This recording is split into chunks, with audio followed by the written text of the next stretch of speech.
আজকে তোমাদের কোনি থেকে যে লাস্ট মুহূর্তের সাজেশনটা নিয়ে এসেছি সেটা ভীষণ গুরুত্বপূর্ণ এবং খুব ভালোভাবে দেখবে। কিছু প্রশ্ন আমি এই ভিডিওতে আলোচনা করব, শেষ মুহূর্তের জন্য তোমাদের ভীষণ ভীষণ উপকারী। আর পরীক্ষা শেষে মিলিয়ে নিও যে কোনি থেকে এই প্রশ্নগুলো আসবেই, একদম প্রশ্ন ধরে ধরে তুমি মিলিয়ে নিও। এখান থেকে 3টে প্রশ্ন কমন পাবেই, 3টের মধ্যে তোমাদের তো দুটো লিখতে হয়, ঠিক আছে? তো স্টাডি উইথ আজারুল চ্যানেলে তোমরা সবাই ফলো করো এবং সাবস্ক্রাইব করো। যারা নতুন অবশ্যই সাবস্ক্রাইব করে পাশে থেকো। আর এই কটা দিন তোমাদের পরীক্ষার আগে, বাংলা পরীক্ষার আগে, আমি বাংলা সমস্ত রকম সাজেশন আগেও দিয়েছি, এখনও দিতে থাকবো।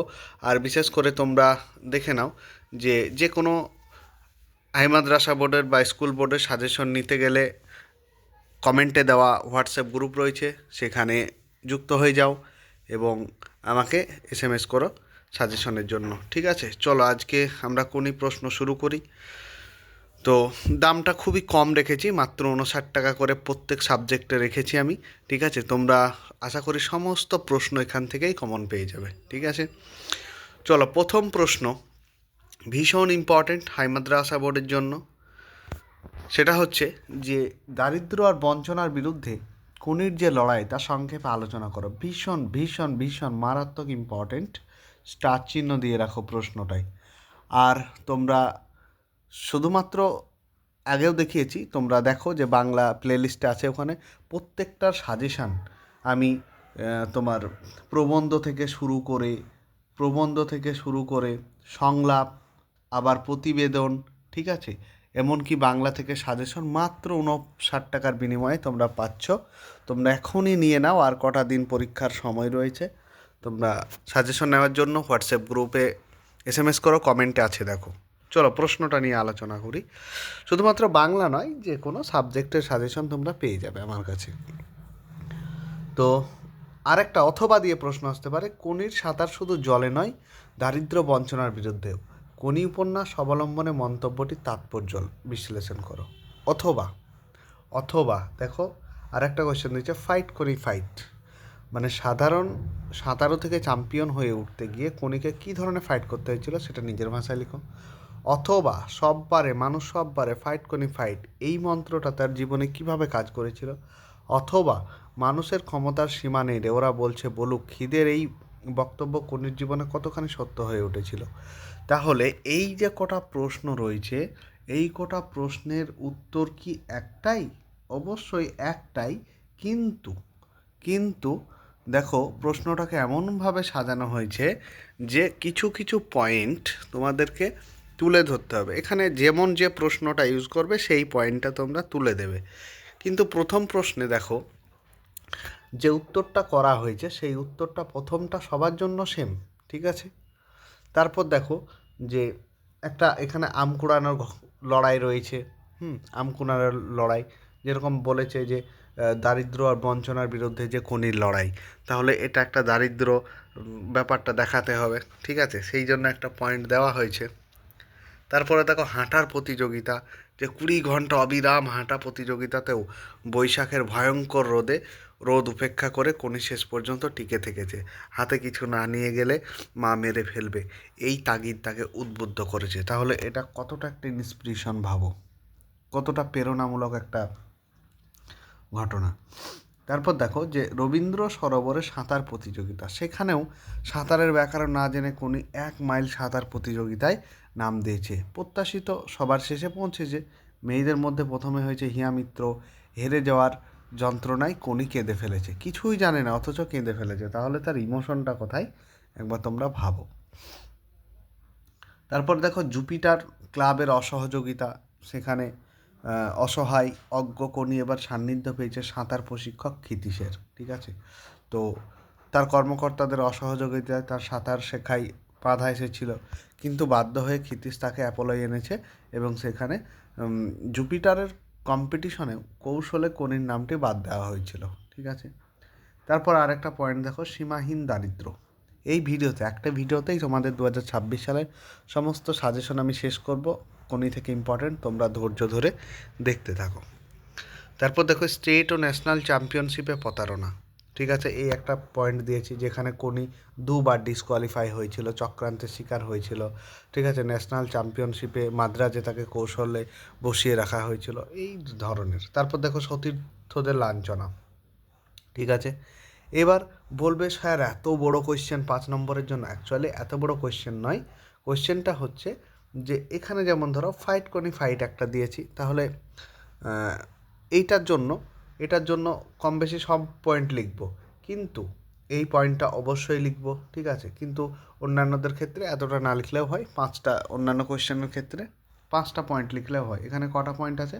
5, 6, 7, 8টা পয়েন্ট দিয়েছি আমি। ঠিক আছে, ইনো পর্যন্ত 5টা, 6টা, 7টা, আর ফাইট কোণে একটা 8টা। তোমরা যে কোনো 5টা পয়েন্ট লিখবে। তারপর দেখো ভীষণ ভীষণ ইম্পর্টেন্ট, তোমাদের টেস্ট পেপার থেকে তোলা হয়েছে, হাই মাদ্রাসার টেস্ট পেপার থেকে ভীষণ ইম্পর্টেন্ট তোলা হয়েছে। তোমরা কোয়েশ্চেনগুলো একটাও ছেড়ে যাবে না। দেখো জুপিটার ক্লাবে চিসের বিরুদ্ধে, যে চিসের নয় এটা ক্ষিতীশ হবে অ্যাকচুয়ালি, পয়েন্টিং মিস হয়েছে, প্রিন্টিং, বিরুদ্ধে আনা অভিযোগগুলি কী কী, এইগুলির উত্তরে ক্ষিতীশের বক্তব্য কী ছিল। তাহলে দেখো যে এনেছিল, যে অভিযোগগুলো এনেছিল তা সত্য হলেও এর পিছনে কিন্তু ক্রীড়া রাজনীতির হাত ছিল যথেষ্টই। অভিযোগগুলো কী কী ছিল না, দক্ষ সাঁতারু শ্যামলের সময়ে কে আমেরিকার 12 বছরের মেয়েদের সঙ্গে তুলনা করে জুনিয়রদের কাছে তাকে অপমান করা। 2 নম্বর দেখো গোবিন্দের মতো ব্রেস্ট, তাহলে স্ট্রোক বেঙ্গল রেকর্ড হোল্ডার ও ন্যাশনালের প্রতিনিধিত্বকারীকে কান ধরে ক্লাব থেকে বের করে দেওয়ার কথা। 3 নম্বর আর এক দক্ষ সাঁতারু দেখো অসুস্থ সুহাসের বাড়ি গিয়ে তার বাবা মাকে তা বলা। 3 নম্বর 2 মহিলা সাঁতারু অমিয়া বেলায় পোশাক, চুল কাটা ইত্যাদি নিয়ে খিটখিট করা।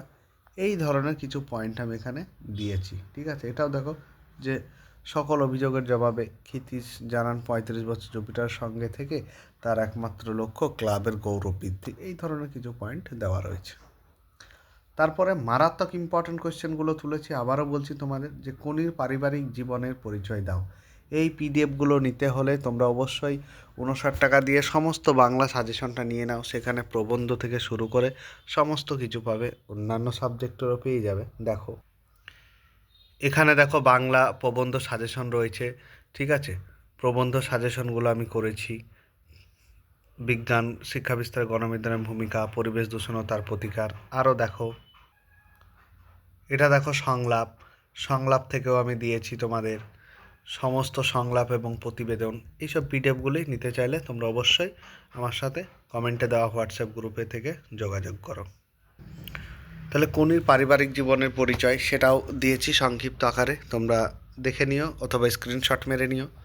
তারপর দেখো ওই জলের নিচে লুকিয়েছিলাম, ওই জলের নিচে লুকিয়েছিলাম কোন প্রসঙ্গে এমন মন্তব্য করেছেন, তার এই কথা বলার কারণটা কী। দেখো যে আর্থিক অনটনের জন্য মাদ্রাজে যে ন্যাশনাল চ্যাম্পিয়নশিপ খেলতে যাওয়ার সময় ক্ষিতীশ কোনির সঙ্গে যেতে পারেনি।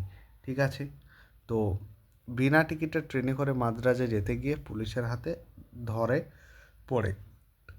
ধরা পড়ে দিয়ে লকআপে বন্দি থাকে। অবশেষে কোনি যেদিন রিলেতে প্রসঙ্গে উল্লেখ নামার সুযোগ পেল, সেই দিন ক্ষিতীশ মুক্তি পেয়ে সেখানেই হাজির হলো। তাকে দেখে কোনি দ্বিগুণ শান্তি পায় এবং অসামান্য দক্ষতায় বিজয়ীর শিরোপা অর্জন করে। প্রতিযোগিতা শেষে ক্ষিতীশের দেখা পেয়ে কোনি তাকে জিজ্ঞাসা করে, কোথায় লুকিয়েছিলে তুমি? উত্তরে ক্ষিতীশ উদ্ধৃত উক্তিটি করেছিলেন। ঠিক আছে, তাহলে এই মন্তব্য করেছিল। তার এই কথা বলার কারণ কী ছিল, কারণটি দেখো আমরা এখান থেকে শুরু করে দিয়েছি। ঠিক আছে, তারপরে দেখো পরবর্তী প্রশ্ন, যে ক্ষিতীশ সিংহ কোনিকে সাঁতারে চ্যাম্পিয়নশিপ করানোর জন্য যে কঠোর অনুশীলনের ব্যবস্থা করেছিল তার পরিচয় দাও। বললাম না ভীষণ মারাত্মক ইম্পর্টেন্ট কোয়েশ্চেনগুলো আমি তুলেছি। তো দেখো যে নিষ্ঠাবান একজন সাঁতার প্রশিক্ষক ক্ষিতীশ সিংহ কোনির ভিতরে লুকিয়ে থাকা যে চ্যাম্পিয়নশিপের লক্ষ্যগুলি চিনতে পেরেছিলেন, তাই তাকে চ্যাম্পিয়ন বানানোর লক্ষ্যে তিনি তার জন্য কঠোর অনুশীলনের ব্যবস্থা করেছিলেন। কি কি করেছিলেন, সেখানে প্রতিদিন সকালে 6:30 থেকে 8:30 2 ঘন্টা করে প্র্যাকটিস চালিয়ে কোনি সেই সব কৌশল আয়ত্ত করে উঠতে পারেনি। তখন ক্ষিতীশ তাকে একটা কস্টিউম আর প্রতিদিন 2টো ডিম, 2টো কলা, তারপর 2টো টোস্টের বিনিময়ে বাড়তি আরও 1 ঘন্টা করে প্র্যাকটিসের জন্য রাজি করান। তারপর মানে এইভাবে ক্ষুধার্ত মানুষকে লোভ দেখিয়ে পরিশ্রম করানোটা অমানবিক জেনেও কনির স্বার্থেই তো তিনি অ্যাকচুয়ালি কাজটা করেছিলেন, তাই না? কনির যাতে ভালো হয়, তিনি যাতে কম্পিটিশনে জিততে পারে। তাছাড়াও ক্ষিতিশ বাঁশের লগা নিয়ে তার দিকে তেড়ে গিয়ে তার মাথা ভেঙে দেওয়ার ভয় দেখাতেন। তারপর কনির স্বাস্থ্যের যত্নও নিতেন তিনি, সেই যাতে প্রয়োজনীয় পুষ্টিকর খাবার দাবার খায় সেদিকটাও লক্ষ্য রাখতেন। তারপর মহারাষ্ট্রের রমাজোশী 72 মিনিটে 100 মিটার ফ্রি স্টাইল শেষ করলে ক্ষিতিশ কনির চোখের সামনে 70 লিখে রেখে তাকে প্রতিনিয়ত উজ্জীবিত করেন। কীরকম একটা অনুপ্রেরণামূলক ঘটনা ভাবো তাহলে, একদম গা শিউরে ওঠে, ঠিক আছে, এইসব ঘটনাগুলি পড়লে। এইভাবে ক্ষিতিশের কঠোর প্রশিক্ষণে দক্ষ সাঁতারু হয়ে ওঠে কনি। চলো পরবর্তী কোয়েশ্চেন দেখবো আমরা। পরবর্তী কোয়েশ্চেন হচ্ছে যে অবশেষে কনি বাংলা সাঁতার দলে জায়গা পেল। কীভাবে জায়গা পেল তা সংক্ষেপে লিখতে বলেছে। মাধ্যমিক 2018 সালে এসেছিল, ভীষণ ইম্পর্ট্যান্ট এবার তোমাদের জন্য। তো এইভাবে দেখো তুলে ধরেছি, আস্তে আস্তে তোমরা দেখে নাও, আমি দিয়েছি। চলো পরবর্তী প্রশ্ন দেখো। প্রশ্নগুলো আলোচনা করছি না, ভিডিওটা অনেক লং হয়ে যাবে, তো আমি অল্প অল্প করে দেখিয়ে দিই। যে এটা বুকের মধ্যে পুষে রাখো। কী পুষে রাখার কথা বলা হয়েছে, কী কারণে পুষে রাখা, মারাত্মক ইম্পর্ট্যান্ট কোয়েশ্চেনগুলো, ঠিক আছে। তারপরে দেখো অথবা দিয়ে দুটো প্রশ্ন আছে। অথবা এরপর ক্ষিতিশ লক্ষ্য করলো কনি জল থেকে উঠতে দেরি করেছে, কোন ঘটনার পর কনির এই পরিবর্তন ঘটে। সেম প্রশ্ন, কিন্তু প্রশ্ন আলাদা হবে, কিন্তু উত্তরটা আলাদা, মানে উত্তরটা একই, বারবার ভুল বলছি, মানে প্রশ্নটা এটা আলাদা হতে পারে, এটা আলাদা হতে পারে, এটা আলাদা হতে পারে, কিন্তু উত্তরটা একই, ঠিক আছে। তো এখানে দেখো যে কনি উপন্যাসে ক্ষিতিশ সিংহ কনিকে নিয়ে চিড়িয়াখানা বেড়াতে গিয়েছিলেন। সেখানে 3 ঘন্টা ঘোরার পর দুজনে বাড়ি থেকে নিয়ে আসা একটা খাবার খেতে বসেছিল। তো তাদের সঙ্গে খাবার জল ছিল না। এমত অবস্থায় কনি তাদের পাশে খেতে বসা ছাত্রী দলের কাছে জল চাইতে যায়, কিন্তু একজন দিদিমণি তাকে ফিরিয়ে দেন। পরে ওই দলের হিয়া মিত্র নামের একটি মেয়ে কনিকে জল দিতে আসলে কনি আগের অপমানের জবাব হিসেবে এই জলের গ্লাস ফেলে দেয়। তারপরে আরও দেখো পয়েন্ট করেছি, ঠিক আছে, পয়েন্টটা তোমরা একটু দেখে নিও। তার পরবর্তী ভীষণ ইম্পর্ট্যান্ট কোয়েশ্চেন, কনি উপন্যাসের কাহিনী অবলম্বনে স্বামীর যোগ্য সহধর্মিণী রূপে লীলাবতীর পরিচয়। ভীষণ ইম্পর্ট্যান্ট। চলো কোয়েশ্চেনগুলো আমি দেখিয়ে দিই, আর কোনো কোয়েশ্চেন করতে হবে না, এই কোয়েশ্চেনগুলো করলেই তোমরা সব পেয়ে যাবে। আজ বারুণী কি, সেই গঙ্গার ঘাটের দৃশ্যটি কিভাবে তুলে ধরেছে এটা পড়বে। তারপর দেখো তোর আসল লজ্জা জলে, আসল গর্বও জলে, কোন প্রসঙ্গে এই উক্তি, তাৎপর্য বিশ্লেষণ করো, এই কোয়েশ্চেনটা পড়বে। আর দেখো যে খিদা, এবার আমরা কি খাবো, বক্তাকে উদ্দিষ্ট ব্যক্তি কীভাবে তাদের সাহায্য করেছেন, এই কোয়েশ্চেনটা পড়বে। তারপর দেখো ওইটাই তো আমি রে, এই যন্ত্রণাটা তো আমি, বক্তাকে উক্তিটির তাৎপর্য, এটাও পড়বে। তারপর পড়বে দেখো এটা তো বারুণীর দিন গঙ্গার ঘাটের দৃশ্য, এটা দিয়েছি, আগেই দিলাম। তারপর ভীষণ ইম্পর্টেন্ট, তোমাদের টেস্ট পেপারে 3-4 দিয়েছে মনে হয় কোয়েশ্চেনটা। তো সাঁতার অনেক বড় সেনাপতি থেকে উক্তিটিকার উদ্ধৃতাংশটি তাৎপর্য, মেডেল তুচ্ছ ব্যাপার, এই লাইনটা দেখে যাবে।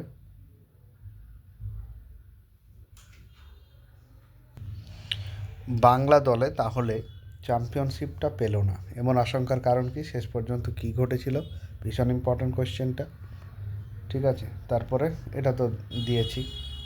তো এই কটা প্রশ্ন ছিল। তোমরা পিডিএফটি নেওয়ার জন্য অবশ্যই হোয়াটসঅ্যাপ গ্রুপে জয়েন হয়ে যাও, আর যে কোনো সাজেশনের জন্য আমার সাথে কন্ট্যাক্ট করো, চ্যানেলটি সাবস্ক্রাইব করে পাশে থেকো।